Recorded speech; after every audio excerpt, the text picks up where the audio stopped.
तारीख घातली का 10 सप्टेंबर. सर्वप्रथम स्वागत सगळ्यांचं करतो. आज आपण शेतमाल किंमत स्थिरीकरण म्हणजे काय हे पाहणार आहोत.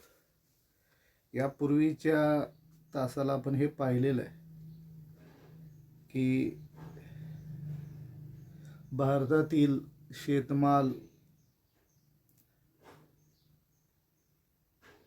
किंमतविषयक चढ उतार आणि त्याचे परिणाम, शेतमालाच्या किमतीतील चढ उतार आणि त्याचे परिणाम हे आपण यापूर्वीच्या तासाला पाहिले की शेतमालाच्या किमतीमध्ये मोठ्या प्रमाणात आपल्या देशात चढ उतार होतात आणि त्याचे अतिशय वाईट परिणाम होतात, प्रतिकूल परिणाम होतात. शेतकऱ्यांचे नुकसान होते, शेती क्षेत्रातील गुंतवणुकीवर परिणाम होतो.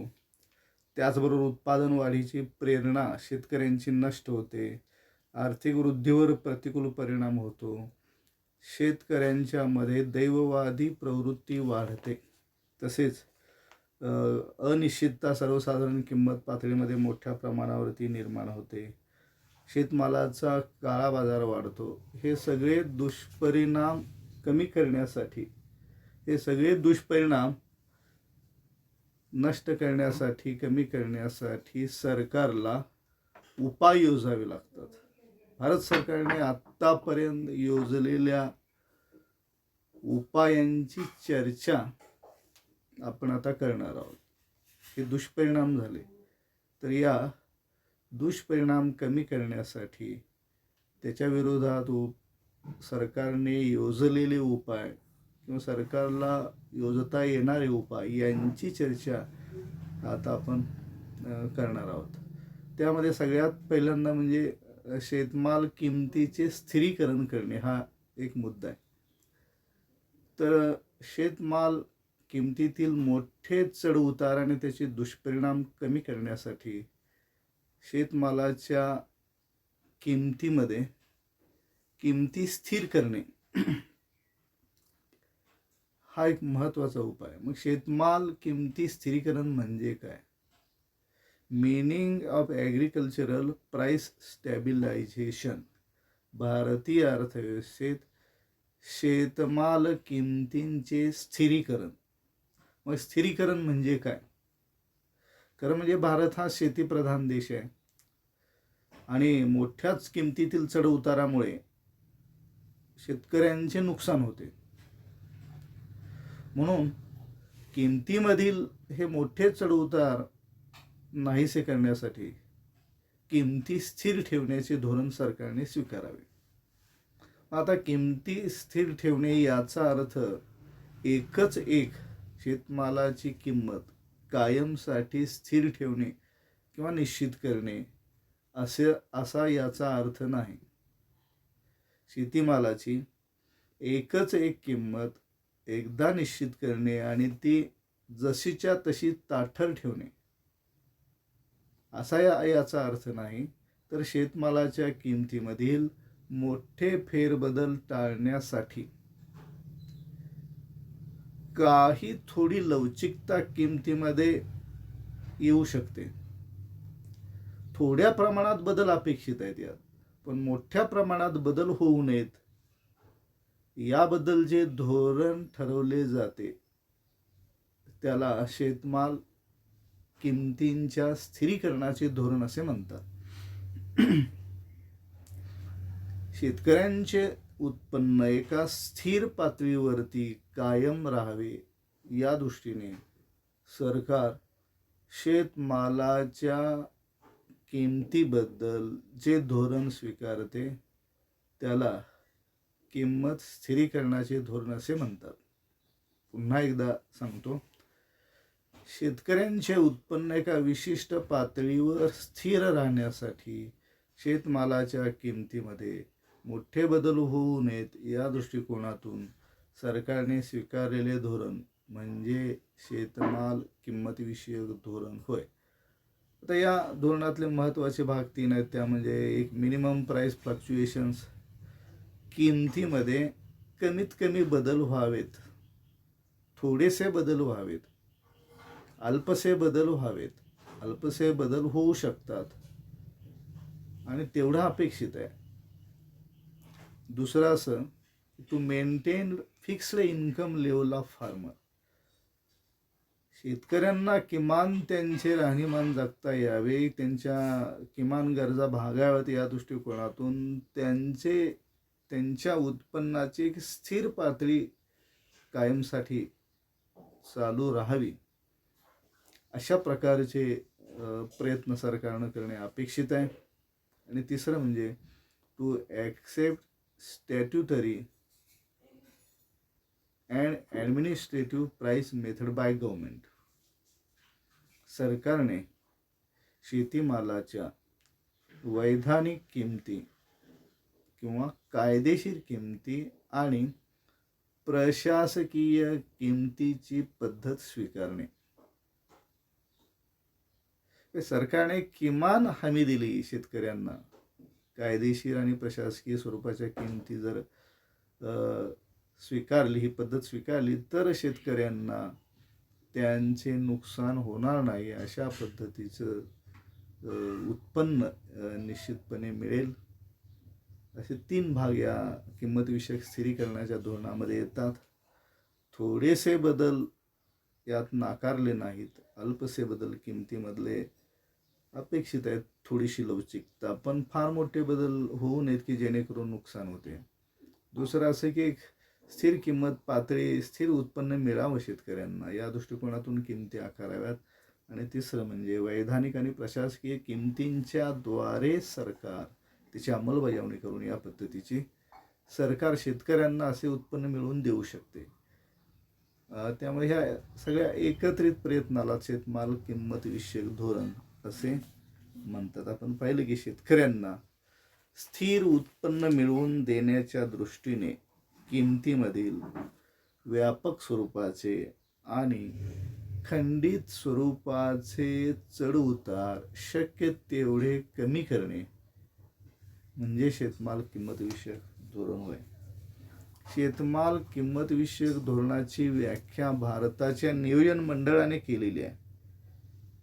त्यानुसार वैधानिक आणि प्रशासकीय किंमत पातळीचा अवलंब करून शेतकऱ्यांचे नुकसान होणार नाही, अशा पद्धतीने शेतमालाच्या किमती योग्य पातळीवर स्थिर करण्याचे धोरण म्हणजे शेतमाल किंमत स्थिरीकरणाचे धोरण होय. वैधानिक आणि प्रशासकीय पद्धतींचा अवलंब करून शेतकऱ्यांचे नुकसान होणार नाही, अशा पद्धतीने शेतीमालाच्या किमती योग्य पातळीवर स्थिर ठेवण्याचे धोरण म्हणजे शेतमाल किंमत स्थिरीकरणाचे धोरण होय. या शेतमाल किंमत स्थिरीकरणाच्या या व्याख्या आणि त्याच्यावरचे सगळे घटक पाहिले असता आपल्या असं लक्षात येईल की भारतात शेती हा लोकांचा प्रमुख व्यवसाय आहे. आजही 21व्या शतकात भारतात जो काही एकूण रोजगार निर्माण होतो त्याच्या 50% पेक्षा जास्त रोजगार, साधारणपणे 60% इतका रोजगार प्रत्यक्ष आणि अप्रत्यक्ष रीतीने शेती व्यवसायात निर्माण होतो. आणि भारताची लोकसंख्या, भारत हा लोकसंख्येच्या दृष्टीने जगात दुसऱ्या क्रमांकाचा देश आहे. आज 2019 नुसार भारताची लोकसंख्या साधारणपणे 135 कोटी आहे असे मानले जाते. 135 कोटी लोकसंख्येच्या देशात एवढ्या लोकांच्या गरजा पूर्ण करणं हे सरकारच्या दृष्टीनं, अर्थव्यवस्थेच्या दृष्टीनं, लोकांच्या दृष्टीनं अतिशय महत्त्वाचं आहे. आणि विशेष म्हणजे एवढ्या मोठ्या लोकसंख्येला जगण्यासाठी किंवा या लोकसंख्येचे योग्य पोषण होण्यासाठी त्यांना पुरेसे अन्नधान्य मिळणे गरजेचे आहे. या सगळ्या लोकांना जगता येण्या एवढं अन्नधान्य मिळालं पाहिजे. ते तेवढं अन्नधान्य आपल्या देशात उत्पादित झालं पाहिजे आणि उत्पादित झालेले अन्नधान्य लोकांना योग्य किमतीला मिळाले पाहिजे. अन्नधान्य आहे त्यामध्ये मुख्य भारतातील अन्नधान्यातला मुख्य भाग म्हणजे तांदूळ. तांदूळ हा लोकांचं एक प्रमुख अन्न पीक आहे. त्यानंतर गहू, ज्वारी, बाजरी अशा पद्धतीनं तृणधान्य, पुन्हा फळे, पुन्हा भाजीपाला, सगळ्या गोष्टी शेतीमध्येच उत्पादित होतात. आणि म्हणून सगळ्यात महत्त्वाचं शेतीमालामध्ये शेतीमालाच्या किमती स्थिर ठेवण्यात महत्त्वाचा शेतीमाल, जीवनावश्यक शेतीमाल म्हणजे अन्नधान्य. याचे पुरेसे उत्पादन होणे आणि ग्राहकांना ते योग्य किमतीमध्ये मिळणे आणि उत्पादक शेतकऱ्यांनाही ते योग्य किंमत त्याची मिळाली पाहिजे. या दृष्टिकोनातून सरकारने शेतमाल किंमत विषयक स्थिरीकरणाचे धोरण ठरवणे अपेक्षित आहे. पहिल्यांदा शेतकरी जगला पाहिजे. अन्नधान्य उत्पादन करणारा मुख्य घटक शेतकरी आहे, तो जगला पाहिजे. त्याला जगून पुरेल एवढं इतरांच्या गरजा भागवण्या एवढं अन्नधान्याचं उत्पादन, अधिक उत्पादन शेतकऱ्यानं केलं पाहिजे. आणि ते करता येण्यासाठी त्याला असं म्हणतात विक्रेय वाढावा. शेतीमालाचा विक्रेय वाढावा,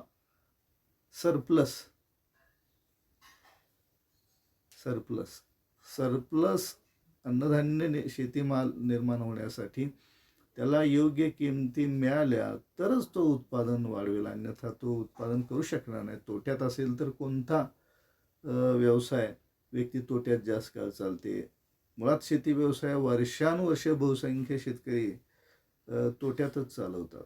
आणि म्हणून त्याचे दुष्परिणाम कमी करण्यासाठी योग्य किमती मिळण्यासाठी सरकारने विविध प्रयत्न करणे गरजेचे आहे. त्यामुळे पहिला उपाय म्हणजे शेतीमालाच्या किमती स्थिर ठेवल्या पाहिजेत. आपण असं पाहिलं आतापर्यंत शेतमाल किंमत स्थिरीकरण म्हणजे काय? स्थिरीकरण म्हणजे शेतीमालाच्या एकच एक किमती कायम ताठर ठेवणे असं नसून थोड्याफार प्रमाणात बदल झाले तरी ते अपेक्षित आहेत, की ज्यामुळे शेतकऱ्यांच्या आर्थिक नुकसान होऊ नये. अशा दृष्टिकोनातून शेतकऱ्यांना एक किमान स्थिर उत्पन्न मिळवून देण्याच्या दृष्टीने सरकारने शेतमालाच्या किमतीमधील मोठे बदल आणि खंडित स्वरूपाचे बदल कमीत कमी व्हावेत या दृष्टिकोनातून स्वीकारलेले धोरण म्हणजे शेतमाल किंमत विषयक स्थिरीकरणाचे धोरण होय. भारतीय नियोजन मंडळाची अशी व्याख्या आहे की शेतीमालाच्या वैधानिक आणि प्रशासकीय किमती अशा पद्धतीने ठरवायच्या की ज्यामुळे शेतकऱ्यांचे आर्थिक नुकसान होऊ नये. अशा पद्धतीनं शेतीमालाच्या किमती एका योग्य पातळीवर स्थिर ठेवण्याचे प्रयत्न म्हणजे शेतमाल किंमत विषयक स्थिरीकरणाचे धोरण होय. आता हे झालं शेतीमाल किंमत विषयक स्थिरीकरणाचे धोरण. एक शेतमाल किंमत स्थिरीकरण म्हणजे काय हे आपण पाहिलं. शेतीमालाच्या किमती स्थिर राहणं अत्यंत आवश्यक आहे. एक म्हणजे 135 कोटी लोकसंख्येचा देश आहे. जगात चीन सोडला तर इतर कुठल्याही देशासमोर अशी समस्या नाही. अमेरिकेसारख्या प्रगत देशाची लोकसंख्या 32 कोटीवर स्थिर आहे. इंग्लंड सारख्या देशाची लोकसंख्या साधारण 7 कोटीवर स्थिर आहे. जर्मनीची लोकसंख्या साधारणपणे 9 कोटीपर्यंत स्थिर आहे. ते प्रगत देशाची लोकसंख्या ही तशी फार कमी आहे, पण भारताची लोकसंख्या मात्र जास्त आहे. त्यामुळे एवढ्या लोकसंख्येला पुरेल एवढे अन्नधान्य, भाजीपाला, फळे, जीवनावश्यक हा माल आपल्या देशात तयार होणं महत्त्वाचं आहे. त्या दृष्टीने शेतकऱ्यांना योग्य किमती मिळाल्या पाहिजेत. कारण भारतीय शेतकरी अतिशय प्रतिकूल परिस्थितीमध्ये जगत आहे. त्यामुळे शेतकऱ्याचा किमान उत्पन्न त्याला मिळावे या दृष्टिकोनातून, एक स्थिर उत्पन्न मिळावे या दृष्टिकोनातून योग्य किमती मिळाल्या पाहिजेत. त्यालाच किंमत स्थिरीकरणाचे धोरण असे म्हणतात. शेतीमालाच्या किमती स्थिर राहण्यासाठी आतापर्यंत सरकारने कोणते उपाय योजले त्याची चर्चा आपण करणार आहे. Measures of agricultural price stabilisation. शेतीमालाच्या किमती स्थिर राहण्याच्या दृष्टीने आतापर्यंत सरकारने कोणते प्रयत्न केले त्याची आपण चर्चा करणार आहे. कोणते प्रयत्न केले तर पहिलं महत्त्वाचं म्हणजे buffer stock of selective agricultural goods. शेतीमालाचा पुरेसा साठा करणे किंवा शिल्लक साठा ठेवणे किंवा भाव स्थिरक साठा ठेवणे. Buffer stock of selective agricultural goods, निवडक शेतीमालाचा पुरेसा साठा करणे. आता यामध्ये सगळ्यात महत्त्वाचा शेतीमाल म्हणजे अन्नधान्य, जो अत्यंत जीवनावश्यक आहे. अन्नधान्य, कडधान्य, डाळी, तेलबिया यांचा पुरेसं उत्पादन देशात झालं पाहिजे आणि त्यांच्या किमतीमधील चढउतार रोखण्यासाठी सरकारने शेतीमालाचा, अशा निवडक शेतीमालाचा बफर स्टॉक, शिल्लक साठा केला पाहिजे. त्यासाठी आधी सरकारकडे गोडाऊन असणे आवश्यक आहे अन्नधान्य साठवण्यासाठी. केंद्र सरकारचे अन्न महामंडळ, राज्य सरकारचं राज्य वखार महामंडळ, अशी अनेक मंडळ आहेत सरकारच्या, केंद्र आणि राज्य सरकारच्या अशा विविध एजन्सी आहेत. अशी मंडळ आहेत की जे अन्नधान्य साठवून ठेवू शकतात. अन्नधान्य साठवण्याची क्षमता जास्त पाहिजे मुळात, आणि ती साठवण्याची शास्त्रीय सोय असेल तर सरकार असा पुरेसा साठा करून ठेवू शकते की ज्यामुळे एखाद्या विशिष्ट शेतीमालाच्या किमती जर वाढल्या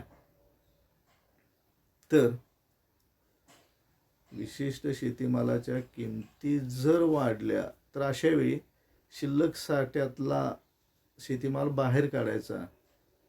त्यामुळे पुरवठा वाढतो. पुरवठा वाढल्यामुळे किमती कमी व्हायला मदत होते आणि म्हणून किमती योग्य पातळीवर राहिल्या पाहिजेत.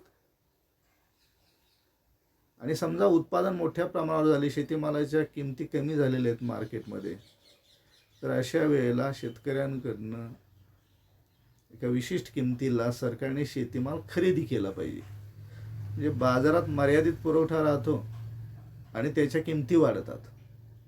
आणि म्हणून योग्य किमती राहण्यासाठी भावस्थिरक साठा, पुरेसा साठा, बफर स्टॉक हा शेतीमालाचा, त्यामध्ये महत्त्वाचा अन्नधान्य आहे, पुन्हा इतर पिकं आहेत, कापूस वगैरे, असा शेतीमाल साठवण्यासाठी कांदा वगैरे, याच्यासाठी शास्त्रीय सोयीसुविधांची निर्मिती देशात झाली पाहिजे.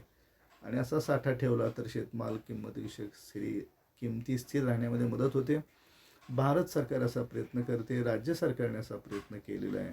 अनेक उपाय या बाबतीत वखार महामंडळाची गोडाऊनची निर्मिती मोठ्या प्रमाणावरती केलेली आहे. नाशवंत शेतीमाल साठवण्यासाठी शीतगृहांची, कोल्ड स्टोरेजची व्यवस्था केलेली आहे. आणि म्हणून अन्नधान्य महत्त्वाचं साठवून ठेवता आलं पाहिजे.